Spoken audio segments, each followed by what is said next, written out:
Let's start. And please do contribute suggestions through the chat function. It would just be great to get your questions, which are so often much better than anything I can come up with. Welcome to the Nonprofit Report, your update on nonprofit organizations, issues, and leaders. I'm your host, Mark Oppenheim. Today, we're focused on organizations engaged in various forms of diplomacy, whether it's conflict resolution, training and exchange programs, aimed at developing new leaders, or working to expand support for faith-based peacemaking. Each of our guests today is dedicated to promoting peace, cooperation, and dialogue among and within nations. And they are Nikki Bergman, Vice President and Executive Director of the Richardson Center for Global Engagement; Crystal Kelch, Executive Director of the Mississippi Consortium for International Development; and James Patton, President and CEO of the International Center for Religion and Diplomacy. A reminder to Zoom attendees that we will take 3 snap polls during the show, and we'll announce results, and questions submitted through the Q&A function at the bottom of your screen will be included in our discussion. So thank you all for joining us. It's just great to have you here. And Mickey, I'm going to go to you at the Richardson Center, but just to set you up, you know, diplomacy always conjures images of interactions between representatives of sovereign states, but it's way more dynamic today. And as a matter of fact, Governor Richardson is one of the architects of this different type of diplomacy. And President Carter and so many others, this idea of having non-governmental non-state actors engage in places where state actors can't. Could you talk a little bit about the Richardson Center, your work, and the dimensions of diplomacy that the governor has pursued and his inspiration for that pursuit?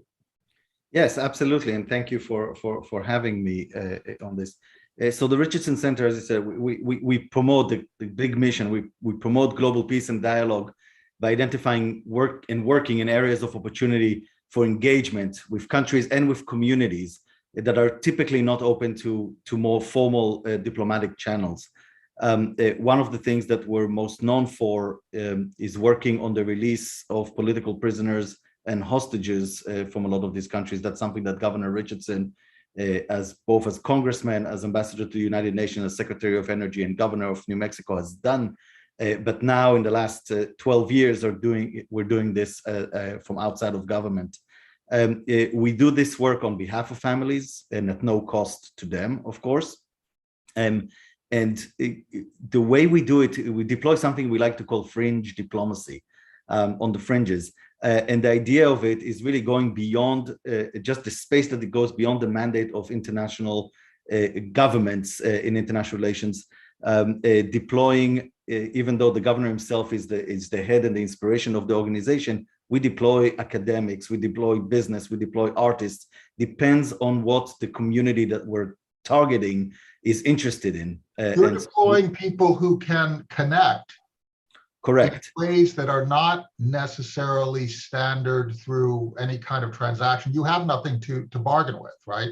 That is correct. So it's not about transactions, it's about building the relationships, and it's not about the formalities of diplomacy. It's about actual people, meeting people, sharing experiences around areas of interest and priority for them. Just given an example, 3 months ago, we were able to release American journalist Danny Fenster from Myanmar.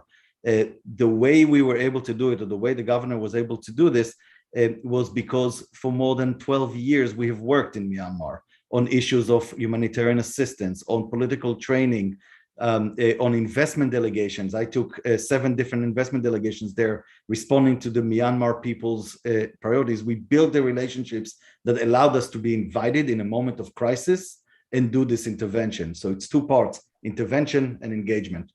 And that long-term presence, that long-term engagement is really important, isn't it, Crystal? I mean, this whole idea of credibility and building credibility and really paying attention to the details is really critical. Crystal, could you talk a little bit about the Mississippi Consortium?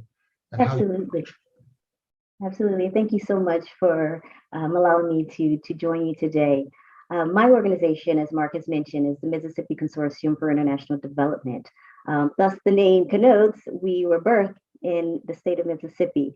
Our founder is Dr. Ali Mack, and she was the Dean of International Programs at Jackson State University. So in trying to cull many different grants, she decided that the best way to fulfill some of the obligations of these grants was to pull together some of the intellectual capital at the HBCUs in Mississippi.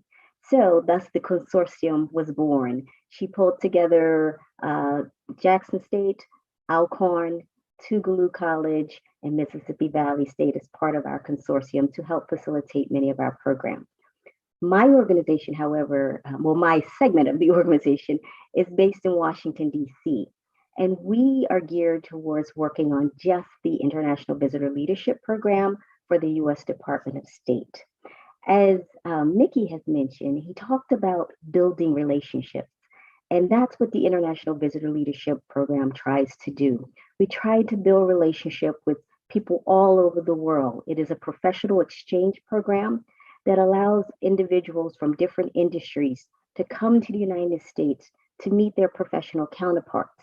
But the most important part of this program is the relationships that we build. It's not just about learning about the media or learning about grassroots organizing. It's also about meeting Americans and learning more about Americans, learning the things that you don't find in the media, getting that information that's much more personal, allowing people to dispel stereotypes and to understand us as individuals, not as a country that's governed by its political stigmas or any other types of negative things that they may find in the media. You know, I love this idea. We're going to get to James as well, because this idea of coming from the HBCU tradition, right?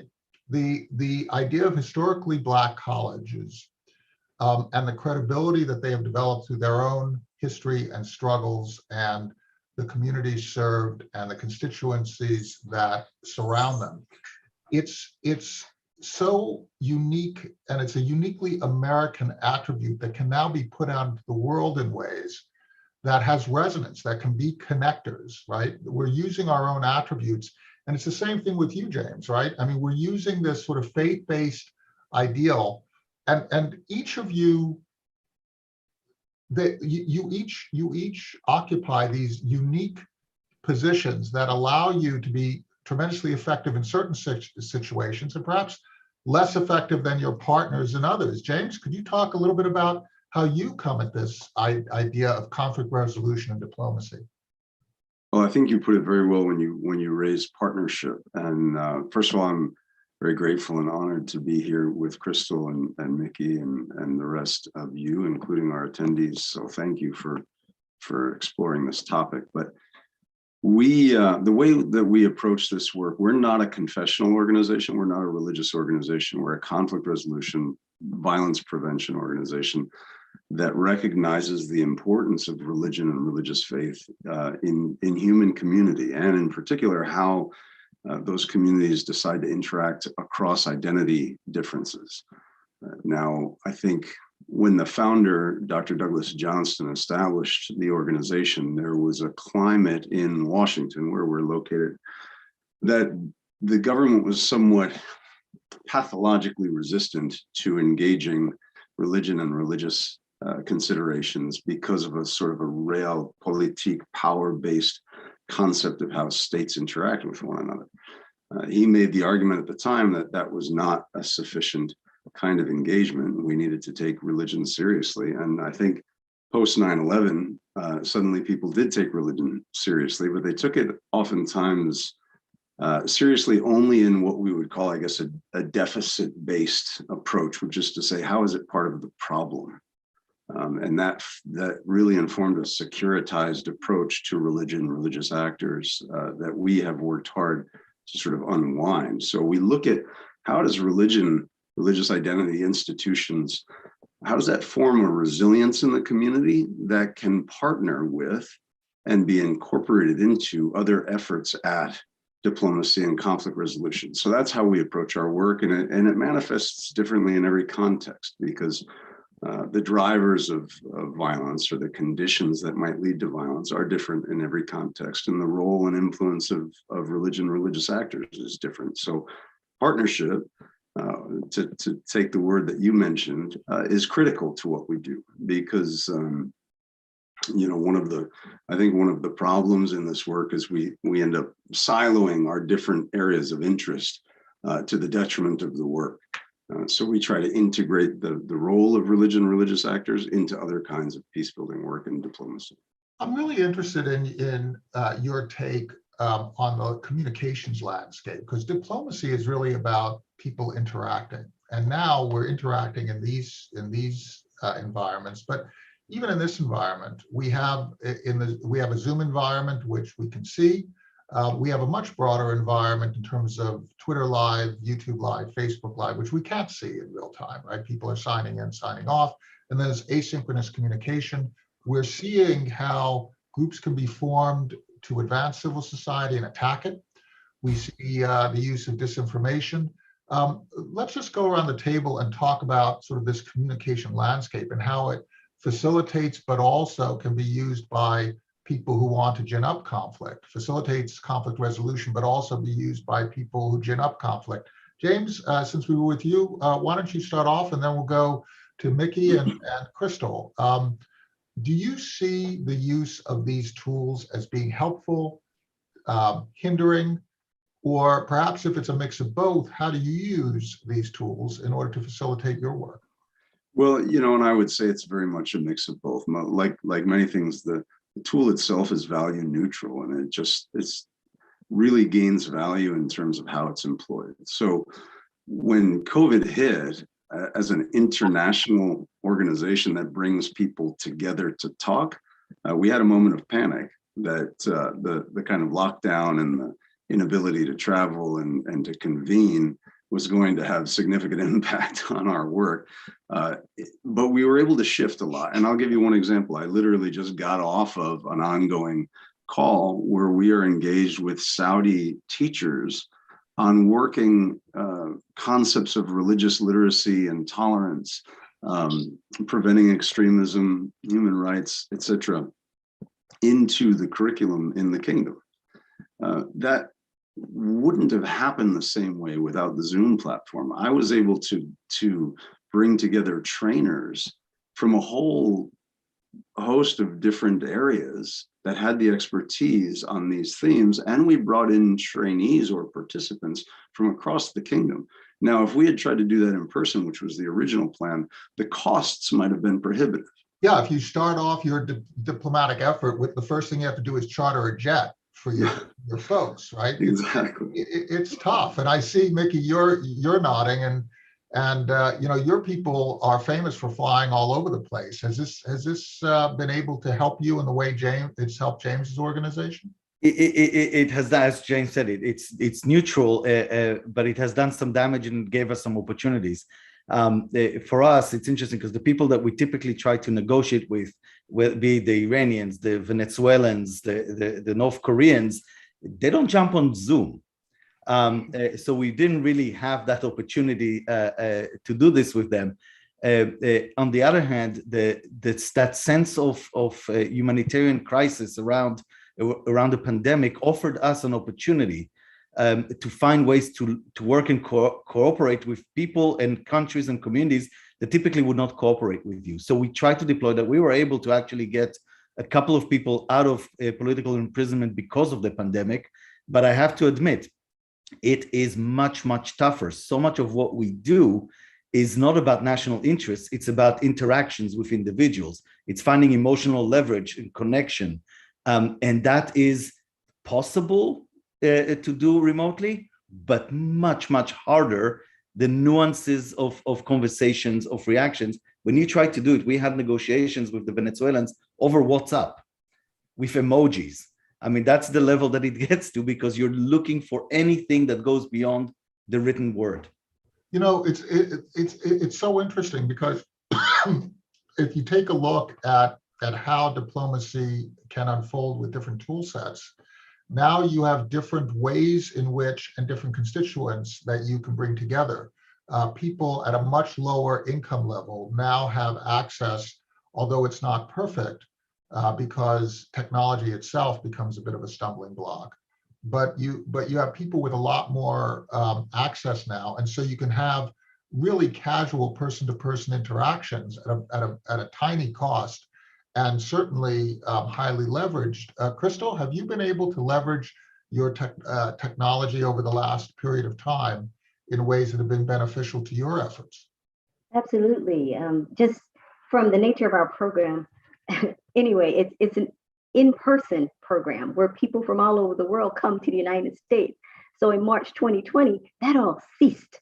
And we were sitting for 80 years, we did it the same way. And we were sitting here trying to figure out how we could engage our participants in the same manner. And Zoom, WebEx, and other platforms became our saving grace, because we could now engage with our visitors. Even though they couldn't come here and meet us personally, we still were able to facilitate our programs. And this was hard for us because we had been doing this for so long in the same manner, but it did allow us to see that we could do things differently. You know, and I think in the future will allow us to do that as well. We just finished a poll in which we asked whether social media and the ability to organize and spread information, disinformation electronically has changed the nature and tool set used for diplomacy. 87% said yes, and 13% said no. Mickey, do you feel like it's both, right? It has changed it, but there's things that just will never change, and it has to be person to person. Yes, but I would argue that the power of the remote engagement is whether it starts or ends with a physical exchange. And so you need to have that. It's almost like a long-term relationship between a couple. It can't exist just if it's remote. You need to have an end game of getting together, or at least the beginning of getting together before we go remote. And that's a very important key. But I would say more than that, with this remote engagement, we have a world in which we're able to pull in, people are able to pull in based on cognitive biases of individuals, based on their browsing history, time they're spending on stuff, and trigger them emotionally. And again, it is a neutral tool in what it is. It can be positive when it comes to personalized ads. It can be very negative when you're mobilizing a community in a negative way, but it's something that we need to become really aware of when you get sent an article, when you feel a physical sensation when reading an article that somebody shared on Facebook, one of your friends, stop and question who's sending it to you and for what reason. So is remote manipulation healed by in-person interaction, James? I mean, is that partly what you're doing? Because when you're talking about religious differences, because it's about faith, there are some beliefs that place people of different religions in different camps, but the common value of religion is to bind humanity together, right? So you've got this idea where you have difference, but difference still serves a common purpose. How do you bridge when we're having so much emotion ginned up through the internet, as Mickey said? How do you heal that through these very traditionalist roots? Religions go back to the dawn of human history. It's not new. It's not techie. How do you deal with this? Well, there's a lot in that question. I mean, and I appreciate the articulation of that. I want to be sure that it's clear when we do our conflict mitigation work. It's not just about where religions are clashing. You know, we're also looking where there are other clashes and identity conflicts, where religion and shared values across faith traditions can play a healing role where other things are causing division. But on this question of in-person versus remote, or even the question of ritual and the question of religious expression, there is undeniably something that happens in person that can't happen on the screen. I mean, when you're talking about conflict prevention or conflict recovery, that includes reconciliation, elements of rebuilding social cohesion, there's critical to that is the building of empathy and interhuman connectedness, where you see yourself in the other. That is much easier when you're breaking bread, when you're sharing ritual, when you're expressing stories, when you're feeling the emotion of the person on the other side as they recount their experience of history. And those are elements that are very hard to have come across in a virtual space. Again, it's not impossible. And what I think the virtual space allows us to do is lay the groundwork with more technical things or more instructional things. For instance, if you're going to bring two groups together that are in active conflict or have been in conflict, you need to heal that relationship. Naturally, you're going to work with each group independently first. And you can work virtually with those groups to establish sort of frameworks and knowledge transfer and certain things that will allow you to prepare the ground for an eventual interaction that might be more emotionally or spiritually kind of fraught. So there are ways you can use the tool, but ultimately it's impossible in my mind to fully replace the intangibles that you get from being face to face with someone. I'd like to talk a little bit about a poll that we're currently undertaking and get your take on it. We said, what is the most important global challenges we're facing today? And we include a number of different items: access to food, water, hygiene, and health, addressing poverty, fostering prosperity, assuring education for all, avoiding conflict, fostering peace, climate and pollution, and justice, freedom, civil rights, and a healthy civil society. Here are a couple of interesting points. Assuring education for all didn't get many votes. Right? The most votes were achieved by access to food, water, hygiene, and health, and then climate and pollution. It's not avoiding conflict or wars or any of that. Right? These are topics that typically would not, in a previous time, have been identified as being thorny problems for diplomacy, Crystal. And so how do you look at the fact that here, and this is of course a select group, and who knows whether broader civil society globally would believe this, but if we have here in this group the vote being access to food, water, hygiene, and health, and climate and pollution being those areas where diplomacy is most needed, Crystal, how do you respond to that idea and the desire for that type of change that we're seeing emerging from just a open-ended question? I think people respond based on what they can connect with. We see in this country, food and food security is an issue in many areas of this country that it isn't highlighted as much, and it exists the same in other countries as well. Access to education for women, that is big in some countries that many may not even be aware of, because these are the things that are not highlighted in the media. We see the basic things, but climate, we see here in our region and in the DC metropolitan area, we had 70 degrees on one Christmas when that was never the case. These are things that people can relate to because they feel it, they see it. They may not be as cognizant of what's going on in every country around the world, as many of us aren't, but they're important issues that have to be addressed. But all of those items that you listed in that poll are very important for us to pay attention to, because the world is changing, and we have to adapt to those changes and make a difference by helping people in areas that are most needed. Is it possible, Mickey, that what we focus on, as noble as it might be, and what is covered in as front page news in the press, is less important, is less critical to the masses of humanity here than other matters? That's a good question. I wonder, though, based on the conversation both with Crystal and James here, to me, it seems that one of the biggest problems that we face now as a society in the United States and as humanity at large on the global scale, we have a breakdown in what used to be the social contract. And that goes into the sense, and maybe it's the technology that we're trying to realize how to deal with right now, that people believe that if they don't get caught, they will cheat. And our society is based on the fact that people will not cheat even if they know that they will not get caught. And we kind of are losing this. We're almost infected with anger. We're lacking, to James' word, empathy, and knowing that our well-being, even if, look, I'm a white straight man, I'm privileged. My well-being, I know, relates directly to the well-being of my neighbors who are not privileged as I am.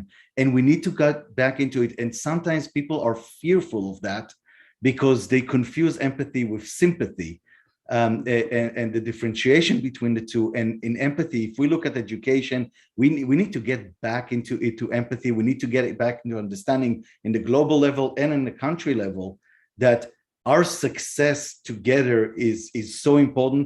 So if I have more, I need to compromise in order to make sure that everybody else who don't have can be lifted. And I think, again, it's the key. So going back to the poll, to the question on the poll, people, as Crystal said very well, they answer based on what they relate to and what they can actually grab and feel.